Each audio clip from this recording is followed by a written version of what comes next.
Hello friends, कैसे हैं आप सभी। मैं Saurabh shining surface coaching centre के इस चैनल पे आप सभी का स्वागत करता हूं। आज आप लोगों को सीबीएसई क्लास 12th के बिजनेस स्टडीज से रिलेटेड कुछ इम्पोर्टेंट टॉपिक लाया हूं, specially very short answer type. आज जो है हम लोग करीब 10 क्वेश्चन के बारे में इसमें स्टडी करेंगे और जानेंगे कि किस प्रकार से हम उसका आंसर दे सकते हैं। एक और बात, अगर आपको 3 नंबर और 4 नंबर वाले भी क्वेश्चन चाहिए हो तो प्लीज़ कमेंट में जाकर के बताइएगा, अगले वीडियो में आपके लिए वो भी लेकर के आऊँगा। तो चलिए आज का वीडियो स्टार्ट करते हैं। चलिए पहले क्वेश्चन की तरफ बढ़ते हैं। Planning, organising, staffing, directing and controlling की जब हम बात करते हैं तो ये बोला जाता है किस चीज़ का प्रोसेस है। तो आप लोगों ने पढ़ रखा था, ये हमारा मैनेजमेंट का प्रोसेस है। मैनेजमेंट के अंदर ही हम लोग क्या करते हैं, प्लानिंग भी करते हैं, ऑर्गेनाइजिंग भी करते हैं, स्टाफिंग भी करते हैं, डायरेक्टिंग भी करते हैं और कंट्रोलिंग भी करते हैं। और मैंने बताया था आप लोगों को ये क्या होता है, एक प्रोसेस होता है, यानी जो कि कंटिन्यूअसली चलता रहता है। ऐसा नहीं है कि हम एक बार करेंगे और रुक जाएंगे। हमारा वेरी फर्स्ट क्वेश्चन लगता है कि प्लानिंग, ऑर्गेनाइजिंग, स्टाफिंग और डायरेक्टिंग, कंट्रोलिंग किस चीज़ का पार्ट है। तो हम लोग कह सकते हैं ये हमारे मैनेजमेंट का पार्ट है। चलिए आगे बात करते हैं हम। चलो बच्चे सेकंड क्वेश्चन की तरफ बढ़ते हैं। कह रहा है नेम दैट इनटेंजिबल फोर्स। यहाँ समझना जरूरी है इनटेंजिबल फोर्स क्या है, ऐसा फोर्स जो दिखाई ना दे। तो क्वेश्चन कहता है विच क्रिएट्स प्रोडक्टिव रिलेशनशिप। अच्छा, प्रोडक्टिव रिलेशनशिप किसके साथ किया जाएगा, तो रिसोर्स के साथ किया जाएगा। यानी हमें एक ऐसे इंटेंजिबल फोर्स के बारे में बताना है जो हमारे रिसोर्सेस के साथ यानी संसाधन के साथ एक प्रोडक्टिव रिलेशन जो है बनाएगा। तो कौन होता है, मैनेजमेंट ही होता है। आपने मैनेजमेंट में ही तो पढ़ा ना कि आप प्लानिंग करते हो, ऑर्गेनाइजिंग करते हो, स्टाफिंग करते हो, डायरेक्टिंग करते हो, कंट्रोलिंग करते हो। ये सब क्यों करते हो, क्योंकि आपके पास जो रिसोर्स है वो क्या है, आपके पास लिमिटेड है। सबके पास लिमिटेड होता है। उस लिमिटेड रिसोर्स को हम इतने अच्छे से यूज करें कि उससे अधिक हम आउटपुट प्राप्त कर सके। चलिए थर्ड क्वेश्चन की तरफ हम लोग बढ़ते हैं। थर्ड क्वेश्चन कहता है आप सभी का, what is the main objective of any organisation. किसी भी ऑर्गेनाइजेशन का मेन ऑब्जेक्टिव क्या रहेगा। तो बच्चे क्या कहता है कि मेन ऑब्जेक्टिव ऑर्गेनाइजेशन की बात की जा रही है। तो हमेशा ध्यान रखिएगा, हर एक कंपनी चाहती है अपने रिसोर्स को यूटिलाइज करना, कोई भी कंपनी। क्यों बट बेटा, इसके पीछे रीजन ये है कि रिसोर्स, मैंने अभी थोड़ी देर पहले बोला आप लोग को कि ये क्या है, सबके पास लिमिटेड है। तो अब लिमिटेड रिसोर्सेस है आपके पास, तो उसको आप प्रॉपर तरीके से यूटिलाइज करने की सोचते हो। ऐसा नहीं कि जैसा चल रहा है वैसा चलता रहेगा, कहीं ज्यादा खर्च हो रहा है, कहीं कम खर्च हो रहा है। हमें इसको इतने बेस्ट तरीके से यूटिलाइज करना है कि हम उसको लॉन्ग टाइम तक यूज कर सके। तो इसलिए हर एक ऑर्गेनाइजेशन का जो है सबसे मेन ऑब्जेक्टिव की अगर हम बात करते हैं तो हमारा आता है यूटिलाइजेशन ऑफ रिसोर्सेज। तो ध्यान रखिएगा इसको। चलिए चलिए बच्चे फोर्थ क्वेश्चन की तरफ बढ़ते हैं। फोर्थ क्वेश्चन कहता है production manager tries to produce goods with minimum cost. बोला है उसने, क्वेश्चन ने, कि जो हमारा प्रोडक्शन मैनेजर है वो कोशिश कर रहा है गुड्स बनाने का काफी कम कॉस्ट पे, यानी काफी कम कॉस्ट लगाना चाहता है और गुड्स को बनाना चाहता है। तो कह रहा है कि ये कॉन्सेप्ट हमारे मैनेजमेंट में कहाँ हमने पढ़ा है, किस चीज के अंदर हम लोग ये देखते हैं। तो आप लोग को याद होगा एफिशिएंसी। एफिशिएंसी का मतलब क्या, कि हम कोई भी काम है उसको जितना अधिक से अधिक हो सके कम कॉस्ट लगाएं हम। अगर हमने जितना अधिक से अधिक कम कॉस्ट लगाएंगे उसी को हम एफिशिएंसी कहते हैं। यानी काम को कम से कम कॉस्ट के अंदर कंप्लीट करना हमारा एफिशिएंसी कहलाता है। तो ये एक मैनेजमेंट का इंपॉर्टेंट हिस्सा माना जाता है। चलिए बच्चे अगले क्वेश्चन की तरफ बढ़ते हैं। वो है हमारा फिफ्थ क्वेश्चन। कह रहा है what do you mean by effectiveness. Effectiveness क्या है बच्चा।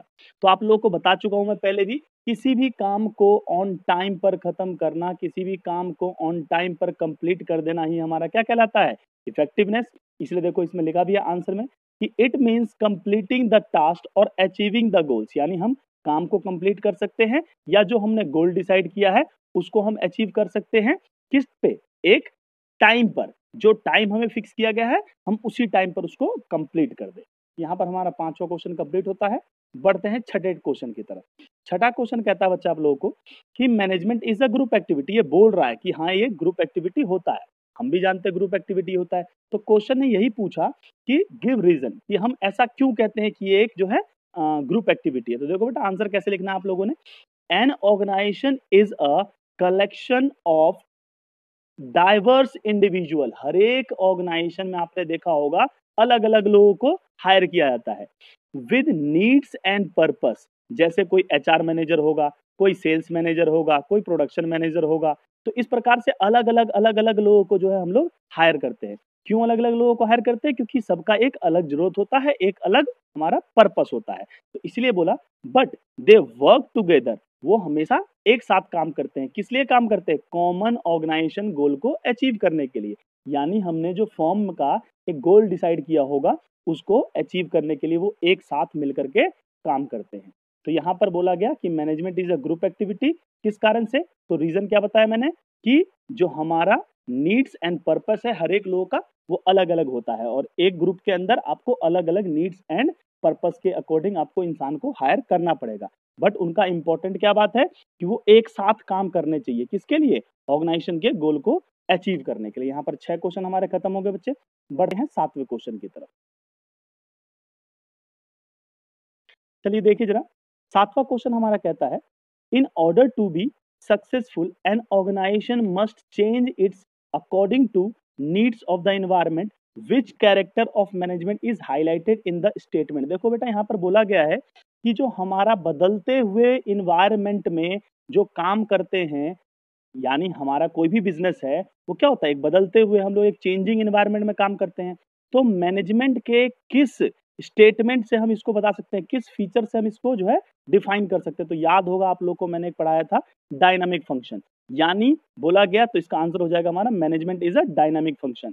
यानी हम एक जो मैनेजमेंट है वो आपको किस में हेल्प करता है? आप एक चेंजिंग इन्वायरमेंट में काम कर रहे हो, तो उस चेंजिंग इन्वायरमेंट में आपको मैनेजमेंट क्या करता है, क्या सही दिशा है, क्या गलत दिशा है, क्या सही कदम उठाना चाहिए आपको, क्या कदम नहीं उठाना चाहिए, इसके बारे में गाइडेंस देता है। तो ये हमारा इसका आंसर हो गया। चलिए 8th क्वेश्चन की तरफ बढ़ते हैं बच्चे। 8th क्वेश्चन कह रहा है कि हमारे को एग्जाम्पल देना है एक टॉप लेवल मैनेजमेंट का और एक मिडिल लेवल मैनेजमेंट का। तो मैंने आप लोगों से पहले भी बोला था जब हम लोगों ने आपके साथ डिस्कस किया था कि इसके ऊपर क्वेश्चन जरूर लगता है बच्चे, तो ध्यान रखिएगा। तो मैं एक एग्जांपल ले लेता हूँ। टॉप लेवल ऑफ मैनेजमेंट का जो एक एग्जांपल है वो सीईओ है। अब सीईओ का फुल फॉर्म याद रखिएगा, पेपर में आपको काम आ जाएगा, चीफ एग्जीक्यूटिव ऑफिसर। अब बात कर लेते हैं मिडिल लेवल का। तो मिडिल लेवल पे हम लोग बात कर लेते हैं डिविजनल मैनेजर, आप कह सकते हो, जो अलग अलग डिवीजन को कंट्रोल करता है। ठीक है बच्चे, तो यहाँ पर हमारा 8 क्वेश्चन कंप्लीट। चलिए बच्चे बढ़ते हैं हम लोग जो है 9th क्वेश्चन की तरफ। तो 9th क्वेश्चन कहता है your grandfather has tried as the director of the manufacturing company. ठीक है बच्चा, वो जो है आपके ग्रैंडफादर है वो एक मैन्युफैक्चरिंग कंपनी में डायरेक्टर के रूप में काम करते हैं। तो पूछा गया है at what level of management, management के किस लेवल पे वो काम कर रहे होंगे आपके ग्रैंडफादर आप उस मैन्युफैक्चरिंग कंपनी में। तो बच्चा नॉर्मल सी बात मैंने आपको बताया था, जो हम जब जैसी बात करते हैं डायरेक्टर की, तो डायरेक्टर वगैरह जो होते हैं वो हमारे सारे टॉप लेवल ऑफ मैनेजमेंट। चलिए बढ़ते हैं अगले क्वेश्चन की तरफ, 10वें क्वेश्चन की तरफ। बोला गया why is management called in exact science. यानी हम लोग जो है मैनेजमेंट को क्यों साइंस, प्रॉपर साइंस नहीं बोलते। जैसे हम बोलते हैं कि हाँ वो एक आर्ट्स है बोलते हैं, बट एज ए साइंस की बात करते हैं तो हम ये नहीं बोलते कि वो एग्जैक्टली साइंस है। बट हाँ साइंस है कह सकते हैं, बट एग्जैक्ट साइंस नहीं है। तो पूछा गया ऐसा हम क्यों कहते हैं। तो देखो बेटा, मैनेजमेंट